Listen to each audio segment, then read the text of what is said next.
మహారాష్ట్రలోని మెట్ట ప్రాంతాల్లో వర్షాధారంగా పత్తి సాగవుతోంది. ఈ ఏడాది నైరుతి రుతుపవనాలు తొందరగానే పలకరించిన తర్వాత మొహం చాటేశాయి. దీంతో సాగు ఆలస్యమైంది. ఆంధ్రప్రదేశ్లోని కొన్ని ప్రాంతాల్లో ఆగస్టు వరకు పత్తి విత్తుకునే వీలుంది. ప్రస్తుతం కొన్ని ప్రాంతాల్లో అక్కడక్కడ వర్షాలతో పాటు బెట్ట పరిస్థితులున్నాయి. వేటి నుండి గట్టెక్కేందుకు పత్తి సాగులో పాటించాల్సిన యాజమాన్య పద్ధతులు తెలియజేస్తున్నారు శాస్త్రవేత్త చిటిబాబు. పత్తిని పండించే ప్రపంచ దేశాల్లో భారతదేశం అగ్రస్థానంలో ఉంది. ఉత్పత్తి, ఎగుమతుల్లో 2వ స్థానాన్ని ఆక్రమించింది.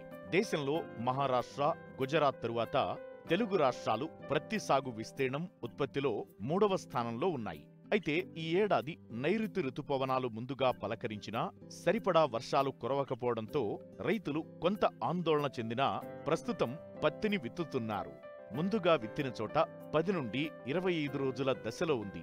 మరికొన్ని ప్రాంతాల్లో ఇప్పుడిప్పుడే విత్తుతున్నారు.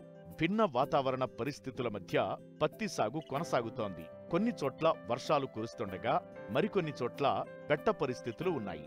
బెట్ట పరిస్థితులకు గురైనప్పుడు పంట రంగును కోల్పోయి ఎండిపోయినట్టుగా ఏర్పడుతుంది. ఈ లక్షణాలను రైతులు గుర్తించినట్లయితే వెంటనే నివారణ చర్యలు చేపట్టాలని సూచిస్తున్నారు శాస్త్రవేత్త డాక్టర్ జి చిట్టిబాబు. సాధారణంగా పత్తి పంటను గమనించినట్లయితే ఎకరానికి 50 కిలోల భాస్వరము అంటే డిఏపి రూపంలో భాస్వరాన్ని, అలాగే సుమారుగా 75 నుంచి 80 కిలోల యూరియాని నత్రజని రూపంలోను, అలాగే సుమారుగా 45 నుంచి 50 కిలోల పొటాష్ను అంటే మ్యూరేట్ ఆఫ్ పొటాష్ రూపంలోనూ అందించాల్సినటువంటి అవసరం ఉంటుంది. ఇవి కాకుండా బెట్ట పరిస్థితులు గురైనప్పుడు పత్తి పంట అంతా కూడాను పచ్చ రంగును కోల్పోయి లేత పసుపు రంగులోకి మారిపోయి ఈ యొక్క పోషక లోపాలని పూర్తిగా మనకి బాహ్యపరచడం మనం గమనిస్తూ ఉంటాం. ఏదైతే ఈ బెట్ట పరిస్థితుల్లో ఈ పైపాటుగా 3-19 19 10 గ్రాముల చొప్పున లీటర్ నీటికి కానీ, లేదా ఈ 13-045 అనేటువంటి మందుని మల్టీకే రూపంలో పొటాషియం నైట్రేట్ అని చెప్తూ ఉంటాము. ఇది కూడా 10 గ్రాముల చొప్పున లీటర్ నీటికి కానీ కలిపి పిచికారి చేసుకున్నట్లయితే పంట పూర్తిగా బెట్ట నుంచి కాపాడుకోవడానికి అవకాశం ఉంటుంది. ఈ ఏడాది ఆగస్టు, సెప్టెంబర్ నెలలో అధిక వర్షాలు పడుతాయని వాతావరణ శాఖ చెబుతోంది.